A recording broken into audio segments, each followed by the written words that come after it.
You guys ready?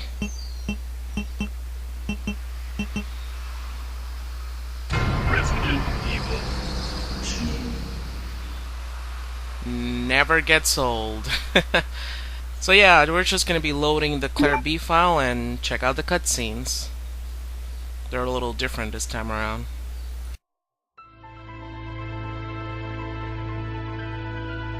In the midst of the T-virus outbreak in Raccoon City, Leon Kennedy succeeded in escaping from the city following his encounter with one of the only other survivors, a woman named Ada, a spy seeking the deadly G-virus. However,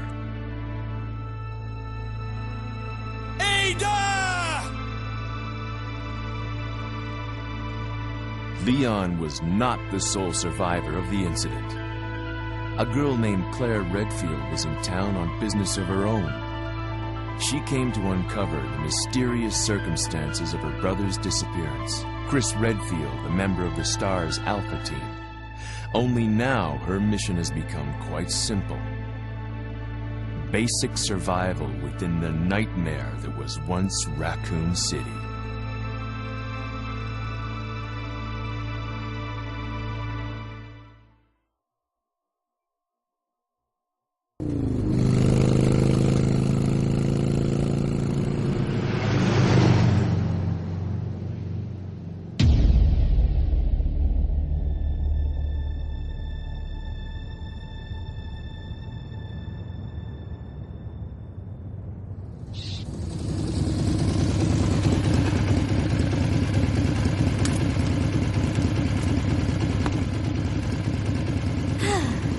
Finally here.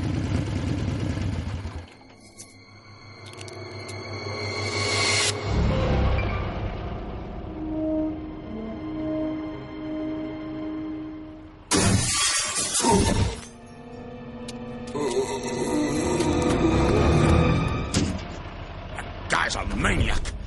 Why'd he bite me?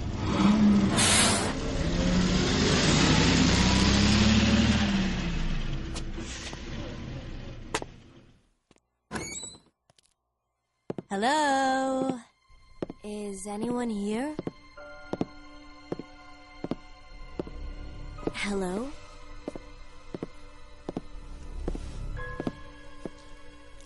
Hello?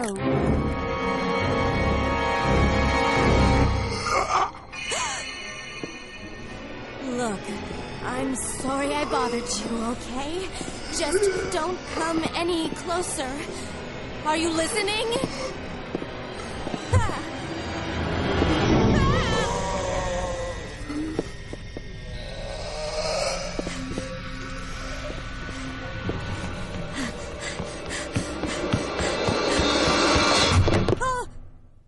Wait! Don't shoot! Get down! We can't stay out here. Head to the police station. It'll be a lot safer.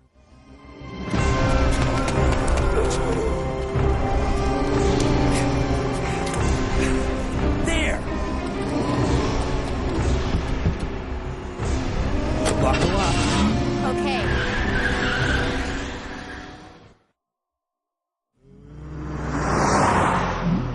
What's going on? I arrived in town, and the whole place went Great. insane. The radio's out.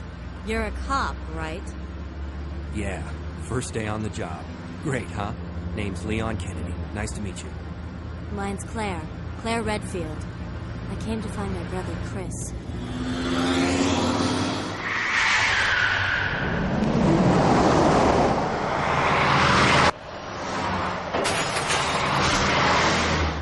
Hey, could you open the glove box? Sure. There's a gun inside. Better take it with you. Look out!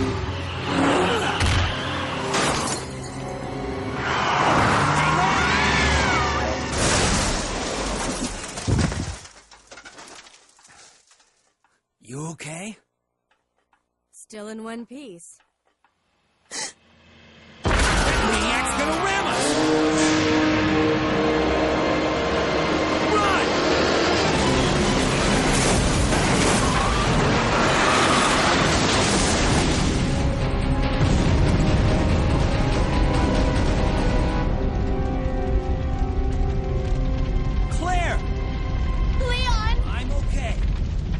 station. I'll meet you there.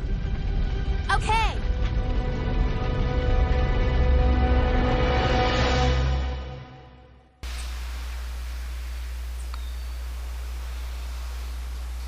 At the same time, at the same place.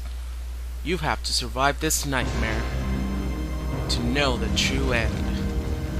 Alright, so now we're using Claire. She's on the other side of the wreckage. And if you played on Claire A instead of Leon A, Claire B, she actually falls on the other side where Leon fell. So technically, the scene where you get into the business and the guy points at you with a gun, that happens to Claire, while Leon would be pretty much walking this path. So, you know, everything falls into place if you play the game backwards, but it alters certain events that I don't agree with, which I will point out half of them here, and then I'll point out the rest on Resident Evil 3. Which, by the way, people just keep asking me if I'm gonna do those games, and I've already said several times that I'm pretty much gonna do the whole saga except the Outbreak series, and there's this other series called Survivor. You know, yeah, don't open that door. Survivor is not that it's a bad game, but it's a first-person shooter. At least the one that I played, that was for the for the PlayStation. And it doesn't have to do much with the main story. It's kind of like side stories from other people and other places of the world. It's gonna be a cutscene here, so check it out.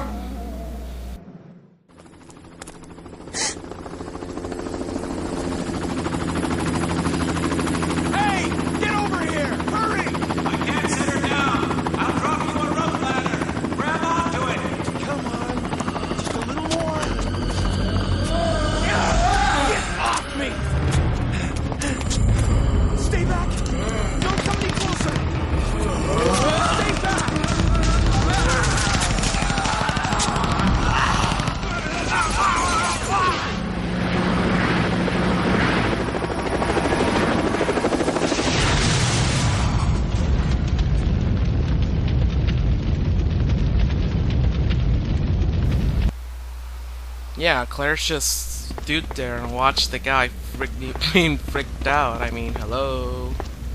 She had a gun. Why didn't she help him? I don't know. I don't know. So now, basically, you know what happened with the helicopter. So technically, you could say that Claire was here at the police station just a little before Leon, maybe. I don't know. Let me go there first, because things, things like the puzzles and all that stuff, everything is pretty much reset, except that Claire has to find the pieces on other places. And she also has her own unique puzzles, but not that many. Most of them are pretty much the same. And she pretty much starts off at the second floor, while Leon is like exploring the first floor. And not everything will be completely accurate. I will show you what I mean as we go through this game, because there are things that kind of didn't make much sense, and I think it's important to point them out, but I guess it's also important not to pay that much attention to it. I mean, it's a game, you don't have to take it so seriously. But, I guess it really depends on how you look at it, but, you know, I guess it's one of those things that I just said to myself, like, that doesn't make much sense, but okay. Now, story-wise, the game is very accurate, but what I mean is, the environment, there are things that happen that just don't make much sense. I should drink water before recording an LP. Oh, liquor up! Yeah, just walk it. Don't bother fighting them. At least with Claire, because if you do it with Leon B, you don't have a choice. Oh, let's read this. It's now relevant to the storyline. I accidentally moved one of the stone statues on the second floor when I leaned against it. When the chief found out about it, he was furious. I swear the guy nearly bit my head off, screaming at me never to touch the statue again. If it's so important, then maybe he shouldn't have put it out in the open like that. Oh. I heard that all the art pieces from the chief's collection are rare items, literally worth hundreds of thousands of dollars. I don't know which is bigger mystery, whether he finds those tacky things or where he's getting the money to pay for them. I wasn't surprised to see the chief come in today with yet another large picture frame in his hands. This time it was a really disturbing painting depicting a new person being hanged. I was appalled by the expression on the chief's face as he leered at the painting. Why would anyone consider something like that to be a work of art? It's beyond my comprehension. Oh. So we have read the first part of her diary. With Claire, you pretty much can read the second part. And basically it's talking about the chief of the police station, that he has an unusual behavior.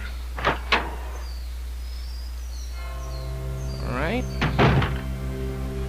So I'm gonna go get a gun that I'll need, a weapon. There's gonna something really different is gonna happen in Claire B. Thing is that on the B side of the game, things are a little bit more tough, and you need to be on your toes all the time. It's an element that will be implemented on Resident Evil 3, and it's gonna be very, very much constant. So I'll just leave it as a surprise for those who haven't seen that. So this grenade launcher is basically Claire's toughest weapon of the game, since the weapon itself has variety. Right now we have the explosive rounds. Let me show you how it works. Just like that. It can take a lot of enemies down if they're close to each other.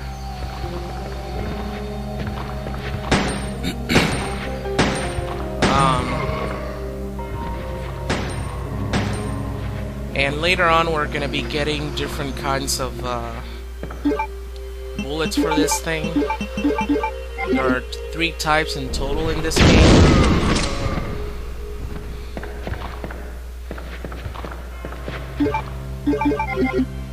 And it holds up like an infinite amount. You know, the thing can just hold up a bunch, because technically it's not that the shells are inside. I think this guy's alive. Yeah. It's not that the shells are inside, it's that every time she shoots, she loads the gun, so technically you can have an infinite amount on the gun, so you don't have to carry the bullets next to it. So that's a plus. But it's gonna be your main weapon for fighting big creatures or whatever. Almost at the end of the game is that we're gonna be having new weapons and stuff like that. So you can see the puzzles are the same. It's just that the places where you get the pieces are different. So you know, it's not relevant to the storyline. It's not like she has the key and Leon has the key too, you know. It's just a way of the game taking your time and, you know, trying to find stuff and whatever. So I guess I'm gonna be stopping around here, and on the next one we'll continue, and you'll see what I'm talking about of why I needed this weapon right now. See you then.